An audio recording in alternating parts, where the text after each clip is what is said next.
On Tuesday morning, a group of us gathered over Zoom, over the internet, to check in with each other and share again some of the things we've been up to, some of the things we've been doing over the past few weeks. And this week we had a robust and inspiring conversation about all the activities and projects that we've been busy with lately. Some of us have been baking and cooking new recipes. Some of us have been making jams and pickles because the fruit trees don't know we're in isolation. Others of us have been throwing ourselves into gardening and woodwork, and some have been doing all of the above, which has been amazing. In our house, we've been doing more gardening and more cooking than we usually would, and this has been fun. But it hasn't always been successful, especially our two recent soup recipes, which were not appreciated by everyone in the family. And there are some other projects that might be tempting in a time of isolation, but perhaps are not the best idea. For example, Fiona was watching a satirical TV show, and they were commenting that isolation is not the time to start a new podcast. Just because you have some time and you have a microphone lying around doesn't mean you have anything meaningful or useful to say. And I guess there have been a spate of new podcasts hitting the airwaves, and friends have felt the pressure to listen to the ramblings of their other friends. So a few months ago, a good friend of mine started this new podcast. And I've been a guest on this podcast on a few occasions now, and it's been great fun to record. The topic of the podcast is the TV show Deep Space Nine, which is, of course, a Star Trek show. And specifically about the way that the show helps us reflect upon life, culture, and Christian faith.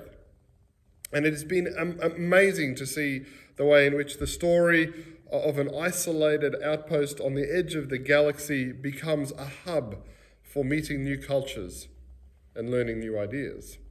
In particular, I love the way that some of the assumed ideas and morals of the humans and their allies are challenged by cultures which are radically different to their own. What would it be like, asks the show, to meet a people for whom honour is found in hunting others? What does it mean for cultures who respect the young and not the elderly to impact our culture? What about people who all suffer a terrible disease, and because they suffer this disease, they need to go and harvest organs from other species and other races, sometimes by killing them? The Star Trek imagination, like all good sci-fi and fantasy, pushes us to imagine the unimaginable in order to understand ourselves and the particularity of our perspective better. And it's great. This Sunday is Pentecost Sunday, the time when the church remembers and celebrates again the gift of the Holy Spirit as it came down like wind and fire. As the event is recounted in Acts, it begins with the coming of the Spirit, and changes are wrought amongst the people, and the people begin to speak different languages. It continues, the reading continues with the response of the bystanders. And their response is confusion, because things look pretty odd from where they're standing. Perhaps these people are drunk, they say. And finally, the reading ends as Peter is inspired to explain and expand on what it all means. And though we sometimes ignore it, I think Peter's sermon is a critical part of the whole event, because it connects the coming of the Spirit with the mission and blessing and witness of Jesus and the salvation of God which has come to the world. You see, the coming of the Spirit is both another authorization by God that faith in Jesus is a divine cause, but it's also the means in which the people gain strength and inspiration and ability to live out this cause. And though we don't always reflect upon Peter at Pentecost, his words remind us that there is a critical link between the coming of the Spirit and the salvation of God. For all who call on the name of God will be saved. Here in Australia, Christians will be celebrating Pentecost in whatever way they can in this time of isolation and lockdown. Perhaps they will be baking Pentecost biscuits or recording podcasts. I'm not really sure. But this week is also Reconciliation Week, and Tuesday was Sorry Day, the day which marks the anniversary of the formal apology of the Prime Minister to the stolen generation of Aboriginal and Torres Strait Islander people and everyone else that this tragic evil affected and continues to affect. And as Australians, there is a lot to be sorry for. We need to be sorry for our assumption that the first people of this land were not considered human. We need to be sorry for our arrogance in thinking that the European way of life was the one and only way to be civilized. And we just need to be sorry for our greed.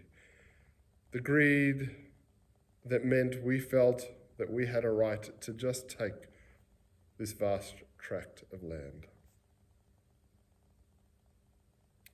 But as Christians, we have some extra stuff to be sorry about too. And much of it revolves around a profound misunderstanding that preaching salvation means making others, particularly the Indigenous people, into clones of ourselves. That somehow salvation was related to our culture and our identity, rather than it being a blessing of God that is realized in each person and each culture in fresh and inspiring ways.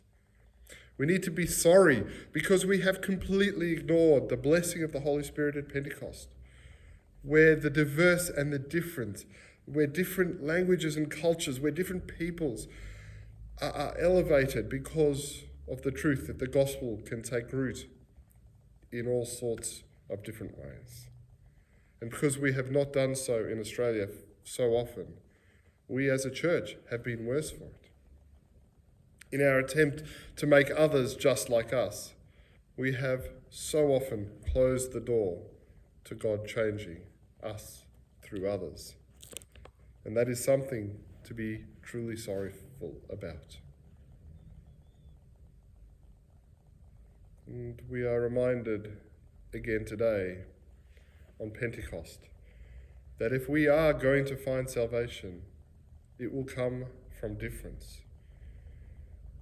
And for those of us who live in Australia, if we are going to find salvation, we are going to have to learn from people who are different from us, especially from people who have such a long and intimate knowledge of the way the Spirit works.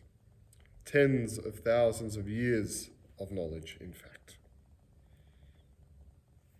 So today, this weekend, whenever you are listening to this, I hope that we all will reflect upon Pentecost in a new way. That we all will be inspired not to go out and try and make everyone just like us, but rather to make space for the Spirit of God to speak in different languages and cultures, to speak to us through different languages and cultures. And when we do this, we might actually see a little bit more of the salvation of God at work in the world. For the church, we have a reminder that we need to mourn because we so often have lost our way, especially when we have participated in the colonial project. But even more so, this Pentecost, let us remember that we have a blessing that keeps on giving, that we are encouraged to look outside ourselves, beyond ourselves, to try new things, to connect with new people, to connect with people that we have disconnected from. We are encouraged to try to make things, to craft and create, even to make and listen to podcasts perhaps. so that the message of salvation, which we are called to preach, might resonate again in new ways with God's saving grace around the world. Let us listen, let us learn, and let us witness to the goodness of God, inspired by the Spirit of the Church. Amen.